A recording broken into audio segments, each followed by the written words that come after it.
Ayan. Magandang hapon po sa ating lahat. I am Kit Aguilera, one of the staff po ng ITCPH, and I will be your host for this afternoon's webinar. And welcome po sa ating webinar series this afternoon.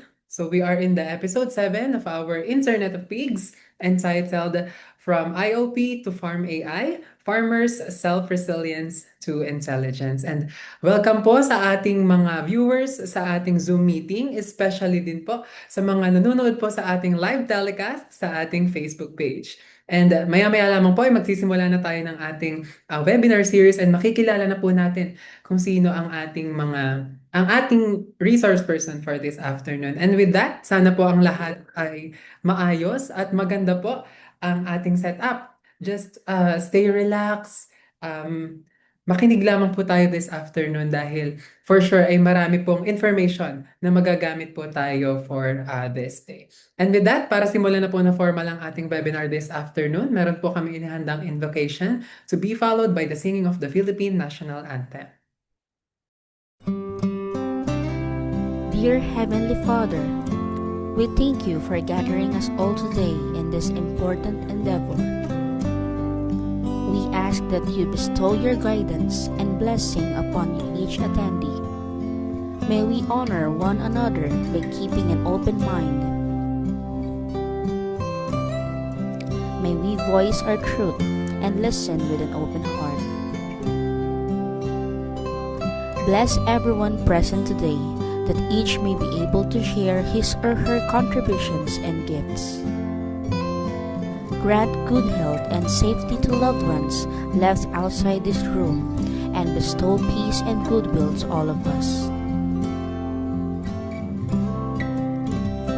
We ask for your wisdom and grace to use our talents for the betterment of others. May the various activities related to this day be a success through your intervention. With gratitude, we offer this prayer in your name. Amen.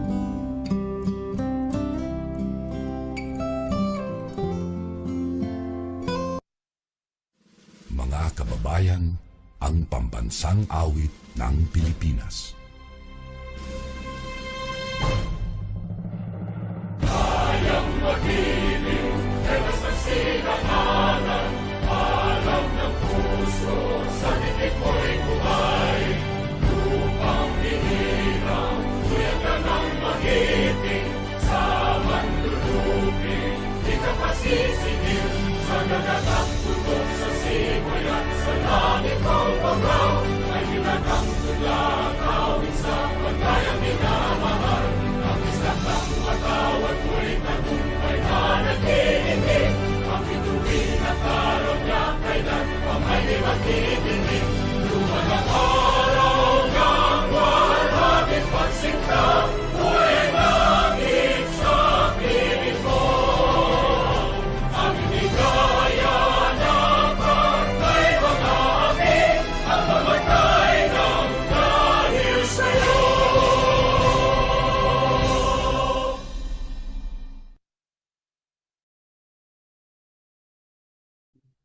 Okay, once again, good afternoon po sa ating lahat. And para maging mas interactive po ang ating afternoon, since tayo po ay nasa isang webinar lamang, we can use our message box here po sa ating Zoom para tayo po ay magkameron ng konting communication together, and also sa atin naman pong Facebook Live, gamitin po natin ang comment section and tell us where are you watching from para ma-recognize po namin kayo. So, ayan, sino-sino po kaya ang ating mga viewers for this afternoon? Hello po kay Miss Julianne Hulo. Yan, thank you po for attending for today's webinar. Yan, hello din po kay Mr. Rodel Paterno from Tanay Rizal. Yan, so medyo malalayo din po ang ating mga webinars, ang mga nanonood ang ating webinars this afternoon. Okay, hello din po kay Miss Jessica Torreja, watching from Catanduanes. Wow, grabe. And also we have from LGU Bani Pangasinan, Mr. Jeffrey L. Pamo. Hello po. We also have Mr. Jobert C. Pacle from Leyte, and also syempre from Albay Province, Mr. Peter Nantes. We also have from Bukidnon, ayan, Mr. Anvir Salva. Okay, yan, padami na ng padami po ang may message sa ating Zoom. So nakakatuwa po. Also, from CVSU Indang Cavite, hello po kay Mr. Vernon Costa. Ayan. Meron din po from USTP Claveria, Miss Quenzil Cara Ortega. And hello from San Jose, Batangas. Wow, medyo malapit lang. Kay Mr. Vincent Andal. So, ayan. So, I hope that everyone is in condition for this afternoon. I know na ito pong time na to ay very nakakaantok. Time for siesta, pero sana po ay makinig po tayo ng mabuti this afternoon. But before we start, meron po kaming ilang mga paalala para makandak po natin ng smooth ang ating pong webinar. So, para po dyan, everyone, let's watch this.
Okay, simpleng-simple lamang po ang aming mga rules and regulations. So, I hope everyone po hindi po mag-on ng kanilang mic ng basta-basta since ito po ay nagsiserve as distraction po sa ating resource person. And also, meron po tayong Q&A portion later. So, i-save nyo lamang po sa inyo pong mga isipan or type nyo po sa phones nyo yung mga questions nyo later para masagot po natin.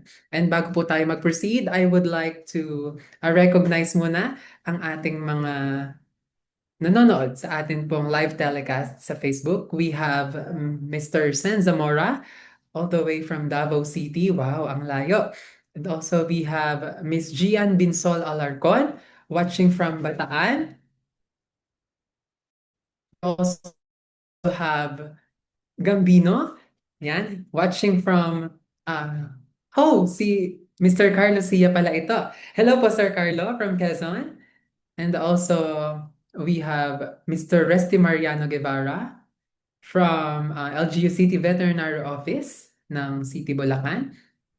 And also, meron po tayo from the Bro Hog Farm, Oriental, Mindoro, Gloria. Ayan. So, sa iba't ibang panig po ng ating bansa, napapanood po ang ating live. So, I hope everyone ay ma-share po natin ang live para mas marami pong makapanood at makakuha ng information po na I think magagamit po ng lahat. Especially nowadays na tayo ay on the modernization.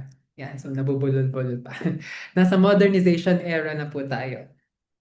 And with that, ipapakilala na po natin ang ating resource person for this afternoon. So our resource person webinar series is running the Auxilios Family Farm, a regenerative research farm in Nueva Ecija. So currently, he is the applied AI researcher and farmer of this farm. So he's building Adaptive Farm, a technology practice developing a farm operations AI harness. Also, he is the co-founder of Tech Aguru, and he partnered with IRRI's Water Rice program on the IoT-based water level sensors for smallholder rice farmers. His first real lesson in the gap between technology as designed and technology as actually used. He also has a graduate research at the Tokyo Institute of Technology. Wow. Studying ICT deployment in rural Mongolia pointed the same way. So, wag nating patagalin pa. Let's all welcome our uh, resource person for this webinar. Bigyan po natin siya ng virtual clap, none other than Mr. John Axelios. Hello, good afternoon. Hello, everyone. I am coming to you live from Nueva Ecija. So, should we start already? Should we go straight to? Yan. So, ayun, clear na po namin na naririnig po kayo, sir. So, with that po, ibibigay ko na po ang floor sa inyo to start the webinar po. Okay.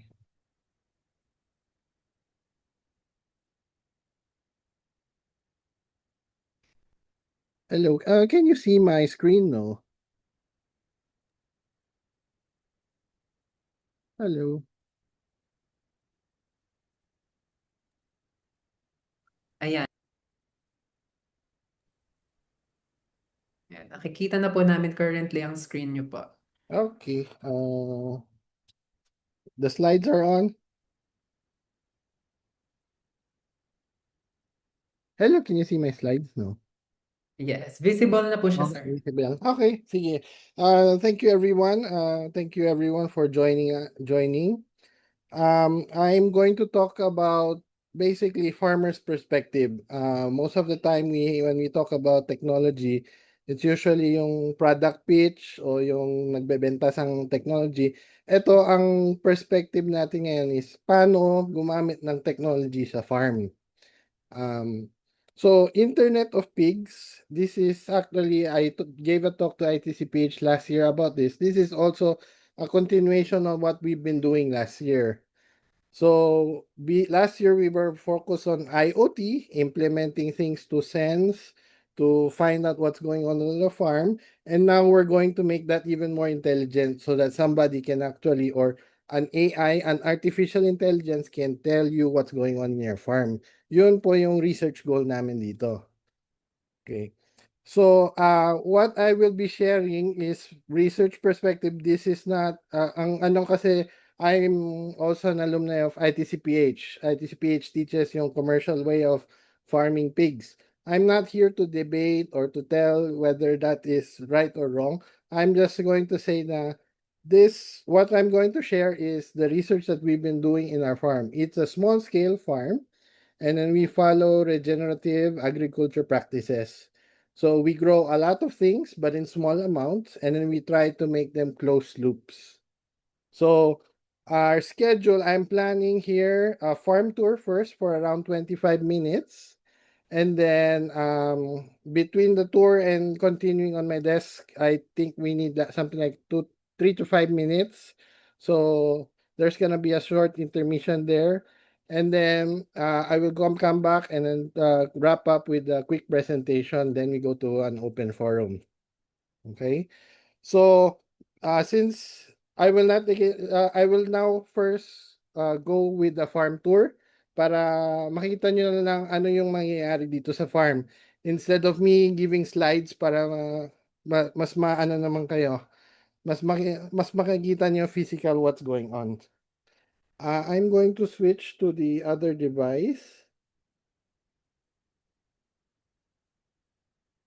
Can you now see me?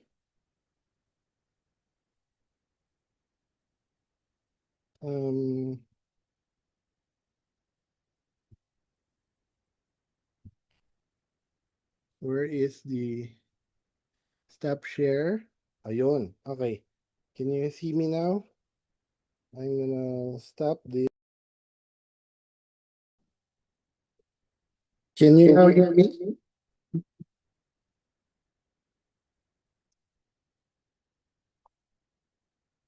Hello?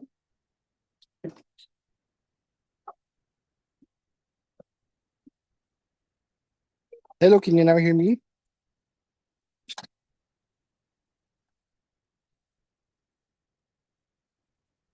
Okay. Hello. Um, so we're gonna start the farm tour here. This is do I switch the camera here? Okay. So first of all, our farm has agrivoltaics. We are completely off grid. We have been completely off grid since November 2011. Hindi kami naka-connect sa electrical cooperative dito at kami ay nagfa-follow ng tinatawag na agrivoltaics. May space between yung solar panels and the reason behind that is para makapag-grow kami dito sa baba. At meron kaming mga raised beds and nandito kami nagsisidling, nag-grow ng mga iba't ibang mga halaman dito. And this powers our entire farm. Ngayon, our farm this is where we get all our electricity. We have 52 panels. And ito yung tambayang area namin. When we welcome guests, this is where we are. We have smaller panels. Yun yung original set namin ng solar panels. And why nag-choose kami mag-off-grid? Because when we talk about IoT, a lot of times you want to sense and try to figure out things. Pero kung down naman yung equipment mo para makakuha ka ng data, parang what's the use? So babalik to square one. So instead of investing in connecting to the grid plus additional backup electricity system nag-choose na lang kami fully off-grid. Para 24/7 kami dito, hindi kami nagba-brown out. So this powers our value-adding processes, mga freezers. We also have an EV. We have our small EV there. We charge it with our solar. So wala na kaming gastos. And given yung current energy crisis, menos talaga to. So we're fully self-reliant. If you will notice, we also have irrigation systems. We also have our water, our irrigation, wired to it. So nagdidilig yan. And then, although magulo tingnan to, this is actually very productive and hindi kami naglalagay ng pataba. This is mostly compost that we're using to keep our plants healthy. Okay. Now, this is our kitchen. Let me just show you some things this is how we process our mango. And then we're a mango farm and then we actually have frozen mango that we sell. So we don't sell the raw ones anymore. And the electricity used to keep that is all solar powered. This is Dali. Hi, say hi. Ella. Hi, Justin. They all work here. Then we have this is our planting area. Again, we are doing polycropping. Meron kaming corn, meron kaming iba't ibang mga seedling. So ang strategy namin dito sa mga seedling, habang maliit pa sila, yun yung ginagamit namin to keep the weeds out. And then we have what you call rain tapes. These rain tapes are controlled and we can turn them on and off remotely.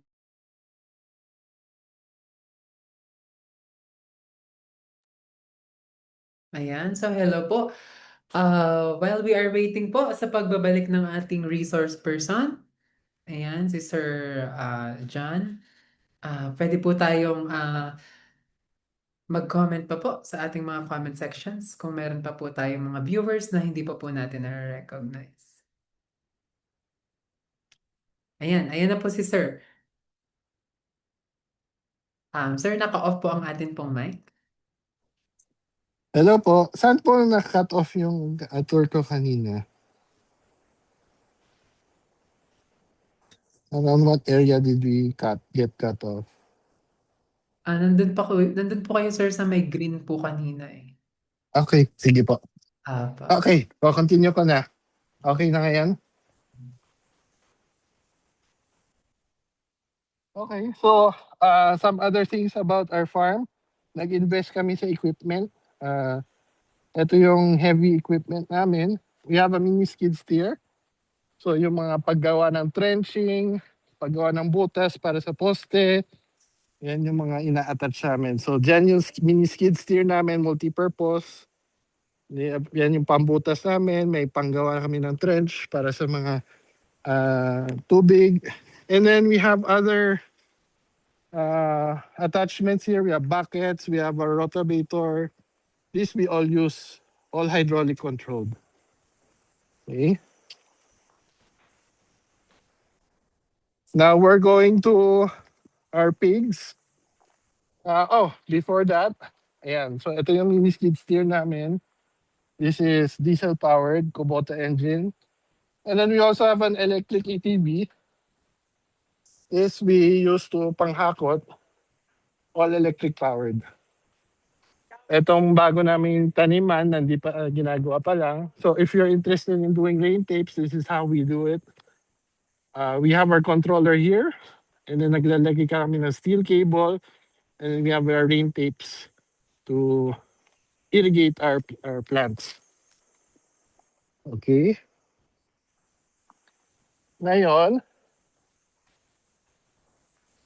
we pump water from yung liilog namin. So if you will see here, yan yung tubo namin. Galing doon sa ilog sa baba. That's around 60 meters away. And Jane just turned on the pump from her cell phone.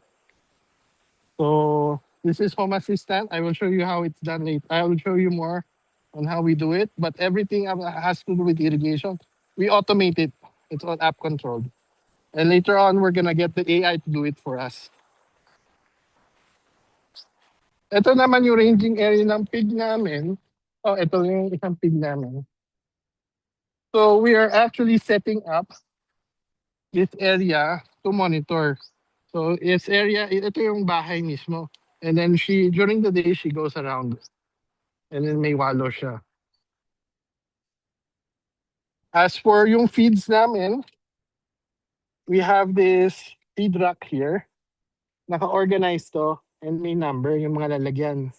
So hindi mangyayari dito sa amin yung napakain na ba yung baboy natin? Yan. Tapos kasi naka-record yan and then sinesend namin sa group chat kung ano yung pinakain na. Okay. Okay, I'm now going to walk to our chickens.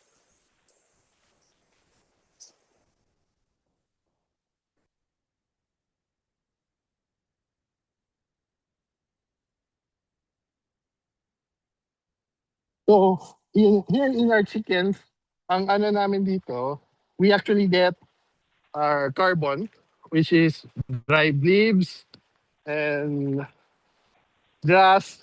And yun yung nagiging bedding dito.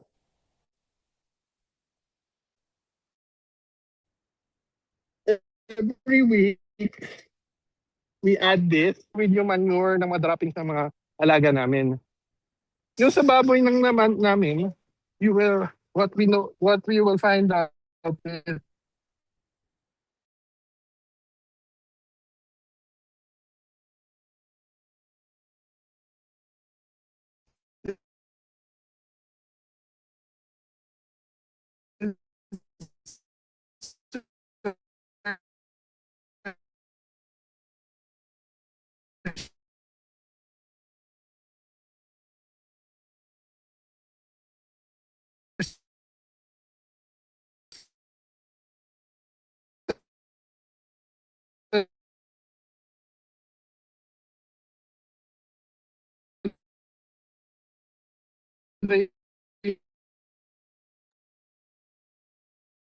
Okay, ayan. Mukhang meron po ulit tayong connection issues ulit.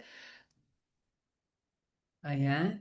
So, paalala lang po namin na later po, if meron po tayong mga questions na regarding po sa ating farm tour with Sir John, pwede po tayong maglagay po or mag-comment sa ating um, message section and sa ating mga comment section sa ating pong live telecast. And habang hinihintay po si Sir John na ayan, so balik lang po tayo sa ating recognition ng mga participants, mga bisita po natin for this afternoon. Hello po kay Mr. Dexter Petrache from Santo Tomas, Batangas. Ayan, so napakalapit lang po ni Sir. Ayan, meron pa po bang gustong magpa-recognize this afternoon?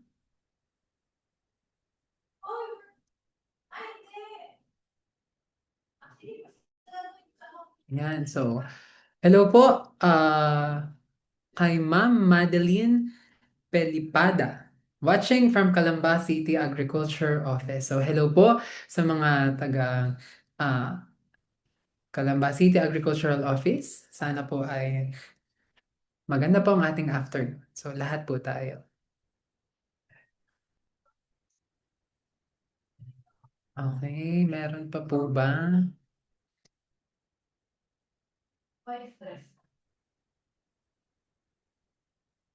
And also everyone, if gusto po natin na ah, mas maging maganda ang interaction po natin this afternoon, pwede po nating buksan ang ating mga cameras para makita po namin kung kayo po ba ay komportable na nanonood po this afternoon. Yan. So hello po sa mga nagbubukas ng camera. Yan. Ang gaganda, ang gagwapo po ang mga bisita for this afternoon. Hello po. Isang smile naman po dyan.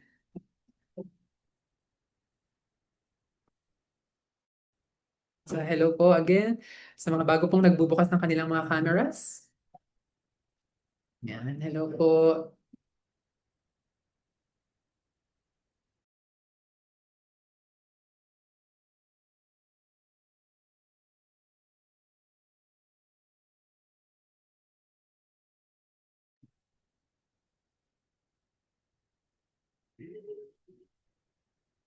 Yan, hello po sa ating lahat. Medyo dumadami na po tayo ngayon sa ating Zoom meeting and hopefully po ay mas marami pa po ang mag-join sa atin. Especially po sa ating live telecast sa atin pong Facebook page. Sana po ay mas marami pa. Medyo dumadami na po tayo ngayon.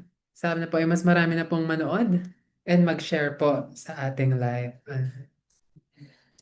Okay, so hello po kay Sir Erwin Escopete watching from Sorsogon City.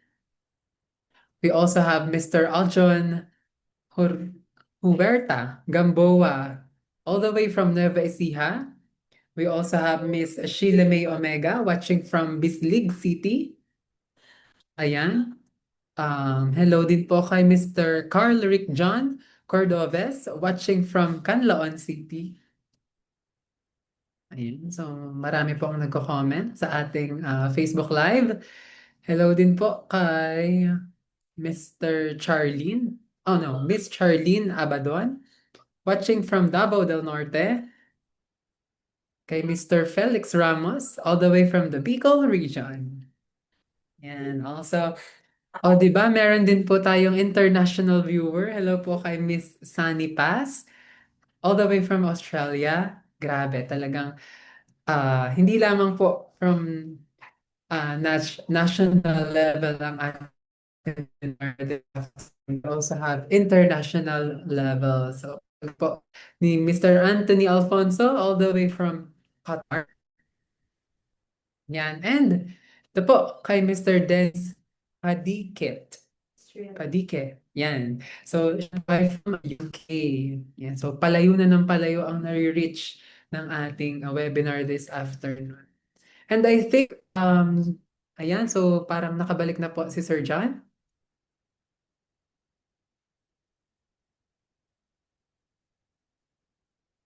Ayan. Sir, okay na po ba? Yan. So, ganun po talaga ang ating webinar. Since ito po ay live na live, talagang meron po tayong mga technical issues. Okay, and since Sir John is here na po ulit, I'm giving the floor to him po. So, Sir John, you may take the uh, leading of the webinar.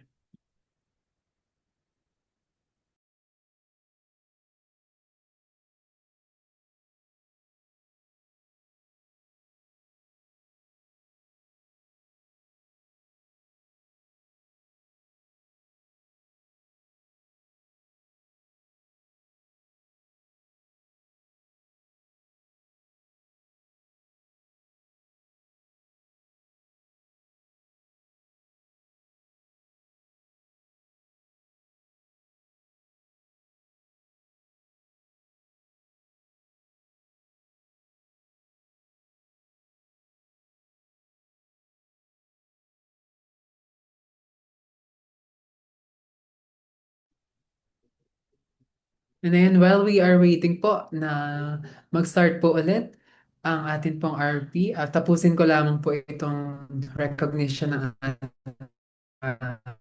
participants for this afternoon. Hello po kay Mr. Vandom B. Gallardo, watching from Laguna. We also have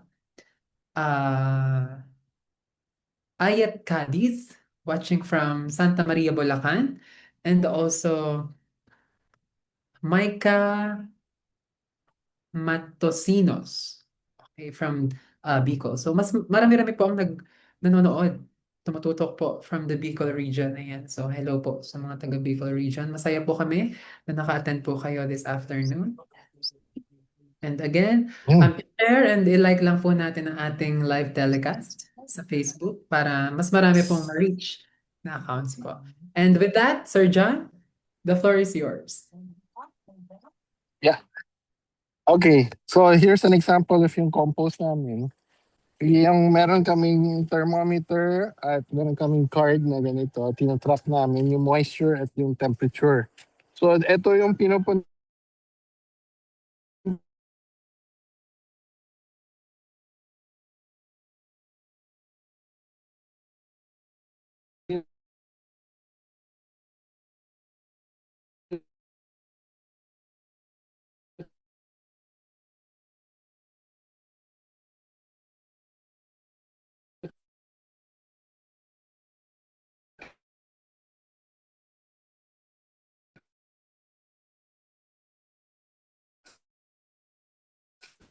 inaano namin lahat ng mga manure na kinokollect sa mga manok, mga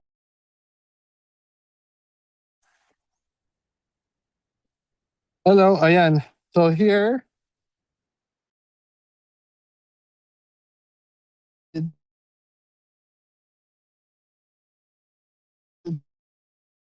check kung ano yung temperature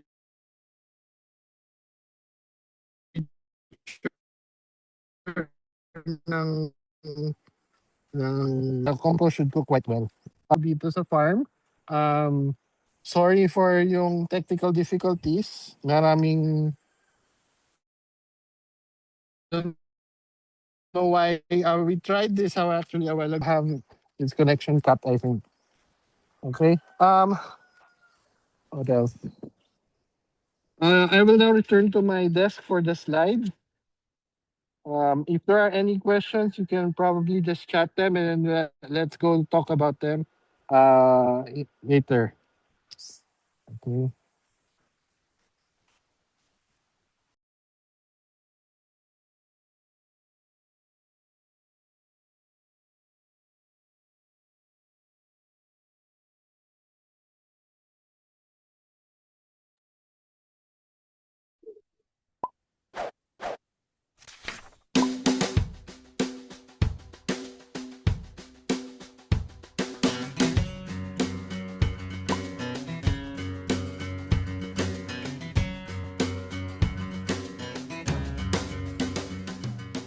Magandang araw mga kapigi! Alam nyo ba na dapat nating pinaghahandaan ang pagbabago ng panahon para mapanatiling maayos ang lagay ng ating mga alagang baboy? Ano-ano nga ba mga dapat nating tandaan at paghandaan tuwing tag-araw at tag-ulan?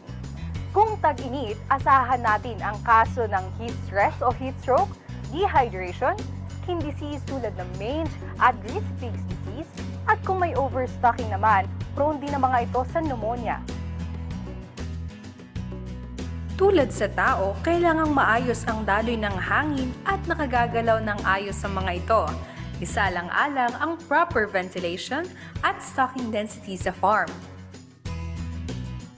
Tuwing tag-init, bumababa ang feed consumption ng mga ito, kaya siguraduhin na may sapat na inumin ng mga baboy. Kung may sinyales ng pagkahingal, maaaring masain ng batok ng baboy o kaya naman ay paliguan ang mga patabaing baboy sa umaga. Paano naman kung tag-ulan? Kung tag-ulan, common naman ang diarrhea, ubo at sipon, pneumonia at lagnat. Para sa biik, siguraduhin tama ang temperatura ng brooder. Maghanda rin ng mga beddings para sa biik tulad ng dayami, basahan at mga ekstrang bumbilya at saksakan. Maglagay ng habong sa gilid ng mga kulungan, lalo na sa farrowing pens, nursery pens, at grower or finisher buildings upang magsilbing panakip tuwing tag-ulan. Bago magtag-ulan, kailangang napatibay na ang mga bubong at siguraduhin na hindi mababasa ang feeds at mga gamit sa bodega. Tag-araw man o tag-ulan, kailangang I am farmer ready.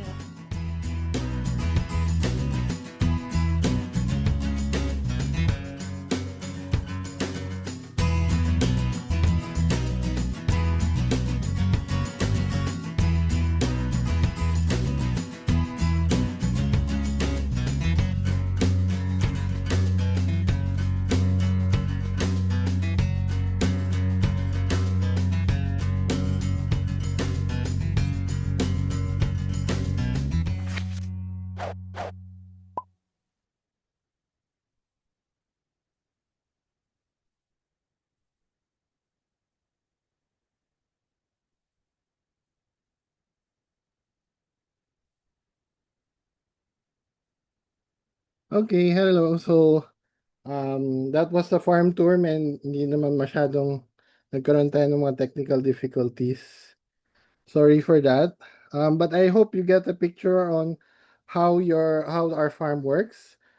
So things that I did not explain. So we use mini skid steers, for example, to lessen yung labor requirement dito sa farm.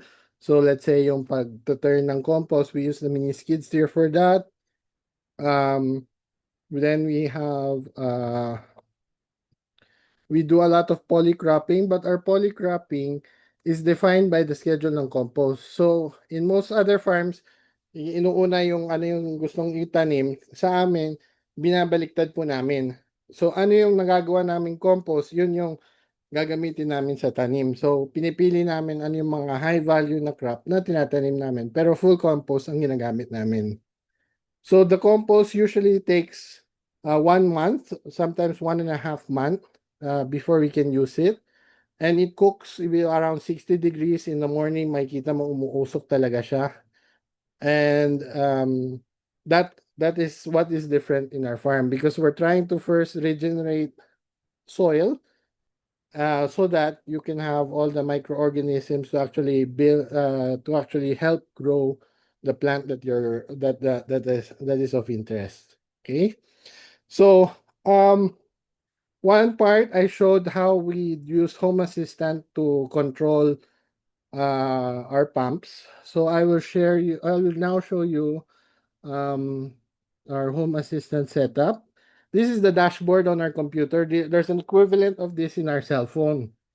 So we can actually see how much power is being generated throughout the day. What is the voltage of our battery? Since we're all fully off-grid, kailangan namin i-manage yung power that's coming from the sun. And if it's cloudy, then we start to reduce some of our loads. This is how we do it.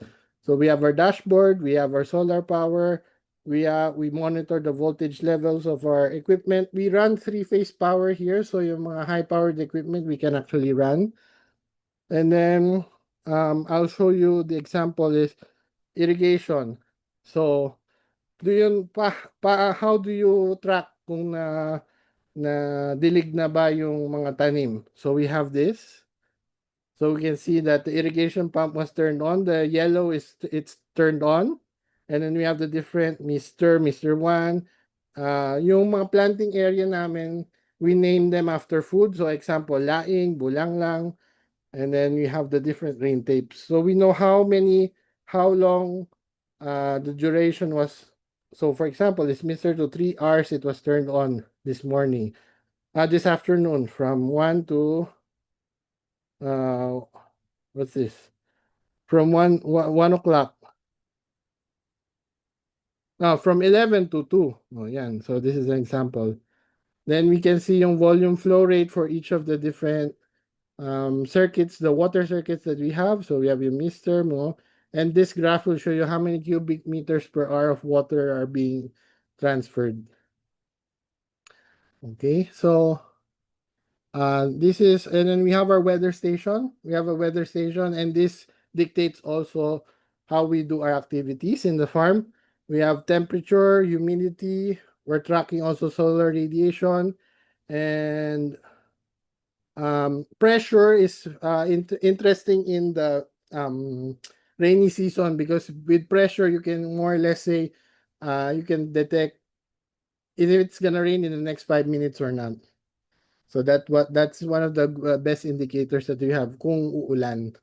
So kung uulan, and then we can start turning off the different equipment, and we can do it on Home Assistant, or later on we can also do it automatically with an AI in between. Okay, so that's our setup here. Home Assistant is running on a Raspberry Pi here. So this is yung $35 na computer.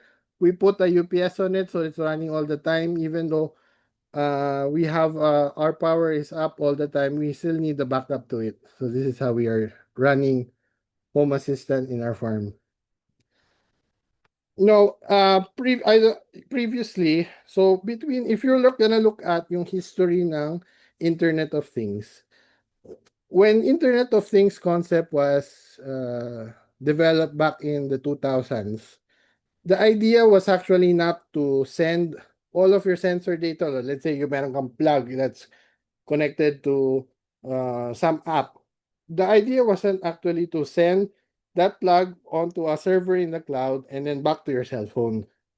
Actually, it was meant to be localized. So somewhere within your network, your small network, doon dapat nagko-control. Kasi kapag nawalan ka ng internet, hindi mo naman pwedeng gawin na, okay, you cannot turn off the pump, or you cannot turn on the water so that para merong tubig yung mga baboy nyo. Diba? So these are the things that don't make sense. Internet of Things makes the idea of you buying sensors and actuators na yung from Lazada, Shopee, pero connected pa siya sa internet. Paano kung walang internet? Hindi mo makokontrol.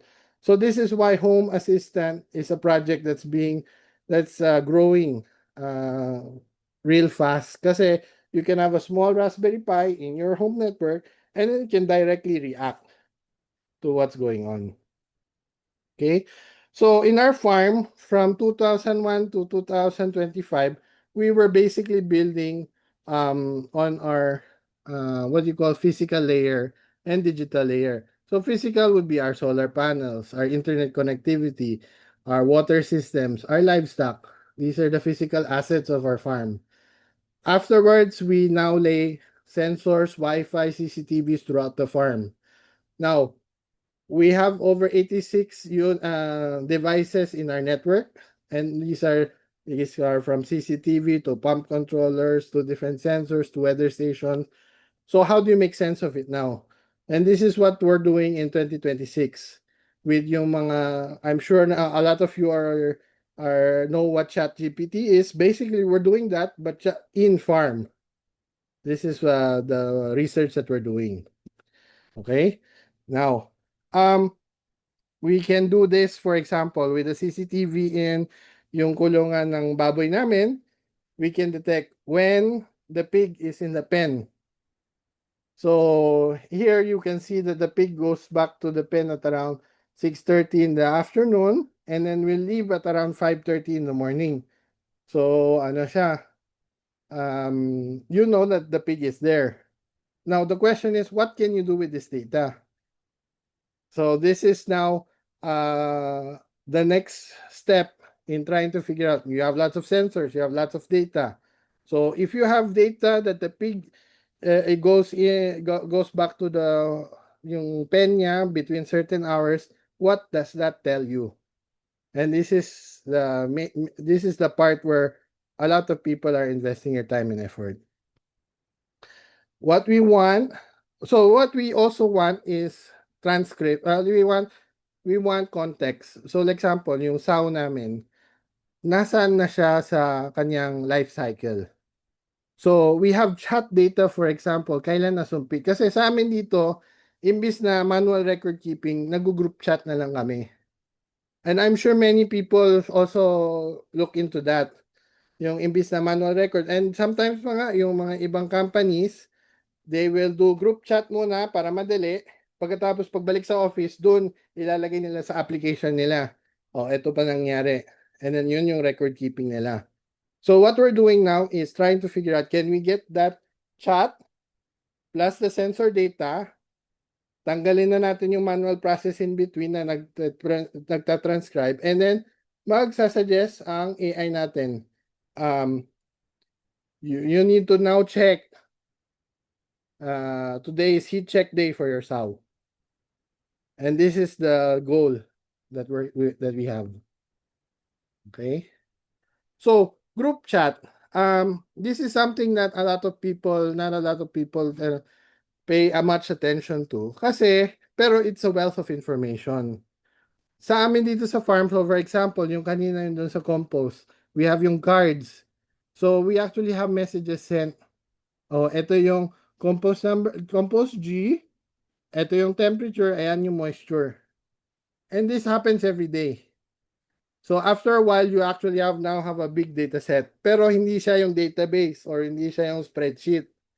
So this is how we're trying to figure out how to get it into a proper format so that you can actually do something with it. So another example, kapag nagpapakain kami, bago ipakain yung feeds, nakalagay meron kami picture ng mga number ng mga container na papakainin ngayong araw na to. Yung sa eggs naman namin, ito yung mga na-harvest for each day. Okay. Pag naglilinis kami ng filter sa mga water irrigation namin, we actually procedure namin, picture before and after. Para may evidence na talagang lininis yung filter. We also have dogs, kung nalinis ba yung kulungan before and after. Ito yung another example, yung date of open. So sa mga kulungan ng mga manok namin, we usually put many containers ng feeds. And then pag naubos na yung isang container, saka magbubukas kami. Kaya nga meron kaming chat dito na date of open. So ito yung mga different na kulungan namin, and ito yung mga number ng feed container na nabuksan. And although we're techie here, we still rely on Post-it and whiteboard for tracking tasks. Why? Kasi yun yung kasanayan ng tao eh. And then yung mga things like if you're trying to track kung nagawa na yung ganitong task na binigay mo sa tauhan, we find chat the most useful tool. Kasi kahit kung yung tao mo ay no read no write, kaya pa rin niya mag-send ng photo. Kaya nga yung group chat is becoming yung what you call the interface or knowledge, collection of knowledge ng farm namin. Dito rin, so kapag nag-harvest kami or kapag nag-plant kami, tinatrack din namin photo of nag-plant, ano yung tinanim, and then yung date ng photo, yun yung date ng tinaniman or for example, na transplant. So for here, you have different types. These are the chat that we have. It's group chat na ng farm namin. Ano yung tinanim kung let's say watercress. This was planted. So pinicturean na lang namin yung balat. Okay. Then if you look at yung mga different media, meron din kaming mga harvest namin. Tapos we take a photo of our harvest with the scale. And that scale will tell you, okay, this is how many kilos or how many grams of certain type of vegetable or fruit. Yan. So it's a wealth of data. Now we're in the process of transforming it, and this is becoming yung training data for our farm AI. And AI here is not artificial insemination, this is artificial intelligence in this context. So yung group chat namin since August 2024 yan, we have over 14,000 messages, almost 10,000 photos, 293, almost 300 videos. If you're gonna get a person to do this, matagal-tagal na process to. So we're trying to get AI to do it, and technically, if there's anyone interested, this is the types of models that we're using to actually process this data. Ang pipeline na gusto namin, ito yung pinaka instruction or recipe ng AI. You have a picture sa chat, and then you have a local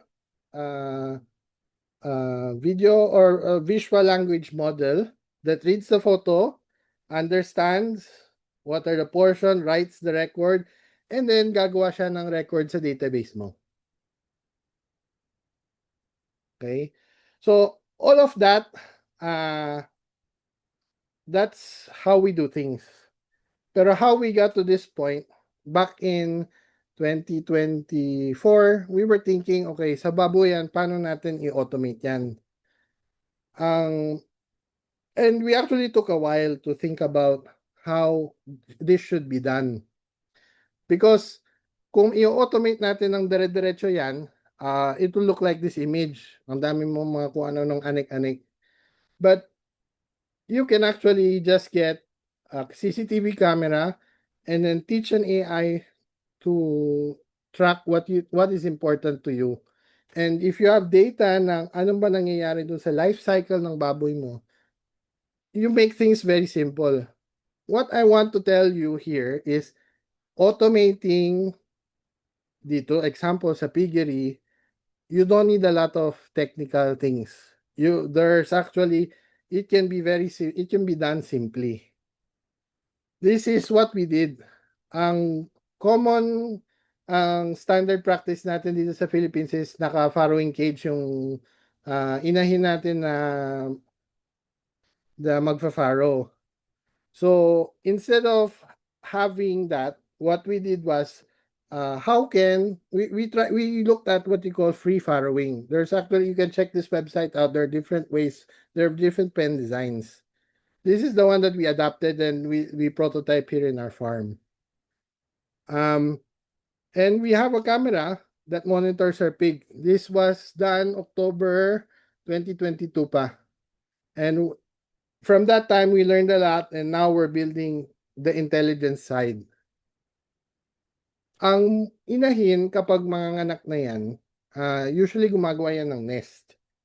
Pero kung nasa Bartolina siya, the sow will not be able to make a nest because she needs to get hay, make a round nest, and you will know that within a few hours, manganganak na yun. So yun actually, yung sensor, yung kung may camera ka that you're watching the pig, yun yung magiging sensor kailan manganganak, kailan malapit na manganganak yung baboy. You don't need to make it complicated. The sow can supposed to take care of her piglets. And I think a lot of vets will also say na if we need to provide yung housing for the sow to take care of her piglets as much as possible and minimize our intervention.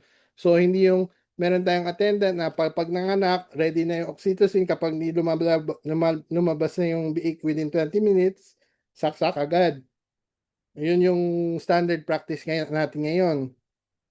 So we're trying to see if there's a different way. So then the logic behind that is, okay, now we look at why is it that we need to give oxytocin? Kasi pampahilab yan. Kasi hindi niya may mabibigay yung hormone na para mailabas yung piglet. So bakit hindi nailalabas yung piglet? Usually because of stress. Now, if a sow is able to make yung kanyang nest, then mas less stress siya. So less chance na kailangan mag-intervene tayong mga attendant. So yun yung pinupush ng open farrowing, and this is the type of model that's being pushed in Europe. I'm not trying to say na we need to move away from Bartolina. I'm trying to give this is how other people think about this problem.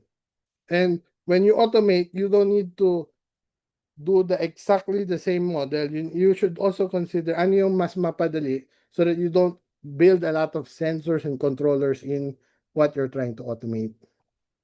Okay. These are other pictures of what we are doing. Ayan. Nanganak yung baboy namin dyan. We have a fan. There's an area. This area behind itong polycarbonate, it is the wet area. Ito yung dry area. And then if you see this orange tube, that's actually a ventilator. So the sow can actually get will be cooled, whereas yung piglets naman, mainit naman sila kasi meron silang heat lamp dito sa kabila.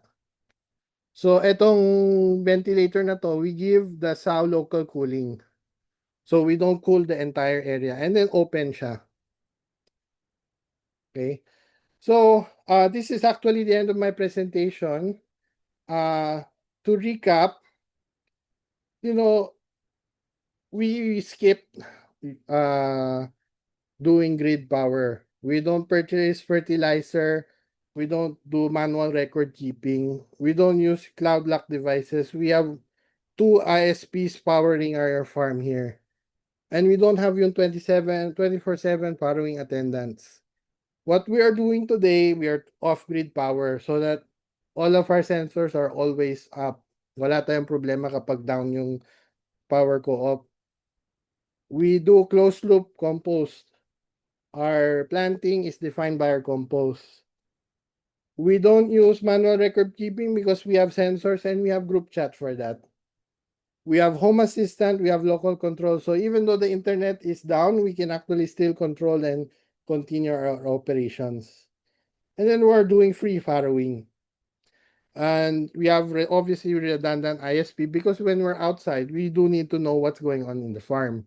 Pero we're not getting yung lots of sensor data being streamed to us when we're outside. Now, in the future, we will be looking at continuous data, automated context, and all of these things that's being powered by ChatGPT, Claude, Grok, OpenAI, and some of the different models, open models. And then we will be feeding yung mga data that we have, yung mga chat and data, so that we can try to get AI to actually attend to yung farm natin. If you're interested to follow what we're doing, you can follow us on our TikTok, Solar Farm 25. Or we have Instagram also. Actually, Instagram and TikTok here are managed by my dad. He's the one who is retired already, but he's the one doing all of this content. And if you want to do email, you can send us a message at hello@adaptive.farm. Maraming salamat po. This is the end of my presentation. I hope you had a good time, and I hope I was able to communicate what we're doing in our farm.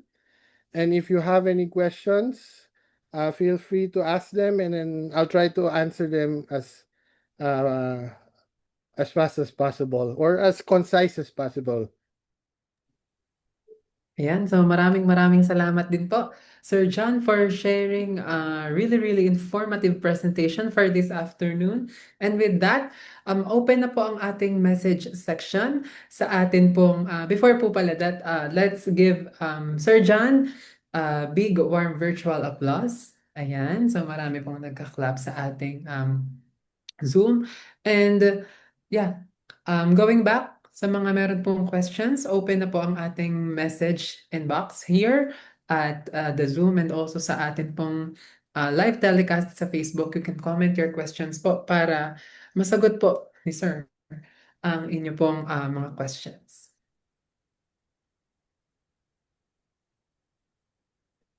If there are questions on yung what I shared also in the farm and then kasi yung tour namin ang daming cut for, I'm sorry for that. Please let us know also. I can give more context and give you a better idea on how we're doing things. More context and give you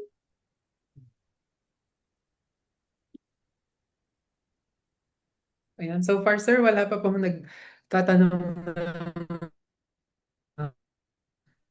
ng about po in your presentation. And I think na very, very informative naman po talaga ang ginawa niyong presentation this afternoon. Ayan, so wait lang po din tayo ng konti pa. If there are questions in head po ang ating mga viewers.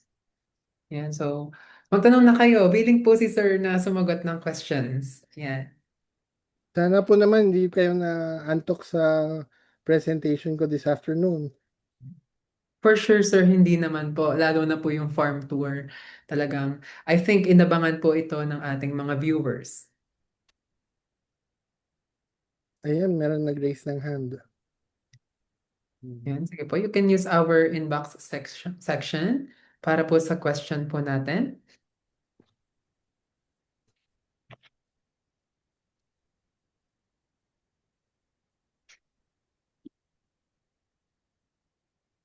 Okay, meron po ba calling once? Calling twice? Sa ating mga viewers both sa Facebook Live and also sa ating pong Zoom meeting.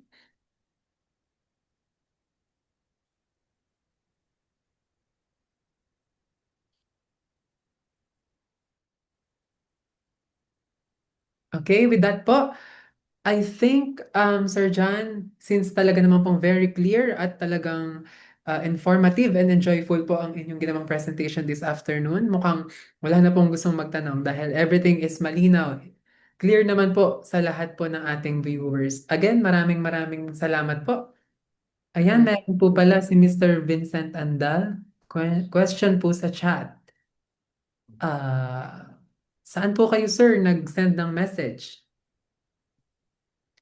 Yes po, pasensya na po. Isa po talaga sa rules po namin ay hindi po pwedeng mag-open ng mic ang ating mga viewers para po mas maganda po ang ating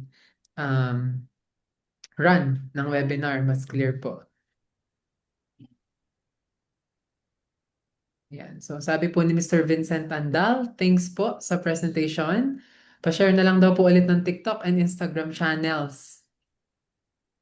Yan, para ma-follow po natin. And yan, don't forget to follow po, Sir John, sa kanya pong mga social media pages. And also para po sa lahat ng attendees natin this afternoon sa ating webinar, don't forget po to answer our evaluation link. Sent na po ito sa ating message inbox. So, ayan, feel free na magsagot na po ng ating evaluation link. And then also, don't forget din po na ma-follow ang atin pong Facebook page ng ITCPH. Ayan, para mas marami pa po tayong ma-reach na mga viewers. Okay, I think Sir John, wala na pong questions from our viewers. Again, maraming salamat po sa pagsama sa atin pong webinar this afternoon na Internet of Pigs.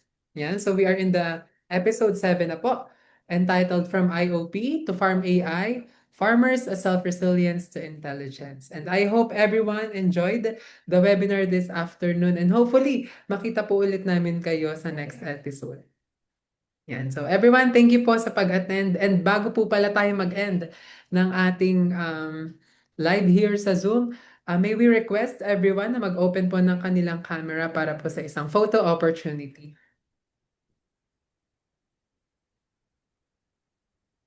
Okay, so everyone, buksan lamang po natin ang ating mga camera. So since medyo marami po tayo sa ating Zoom meeting, smile na lang po tayo for 10 seconds po siguro para ma-capture po lahat ng ating mga viewers.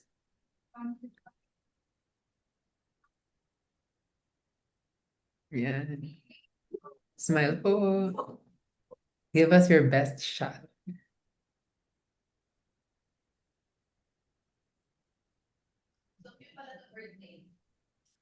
Okay, and with that, maraming salamat po. This is Kit Aguilera, your host for this afternoon, and we hope to see you again sa amin pong next webinar. Bye po! Bye-bye, everyone.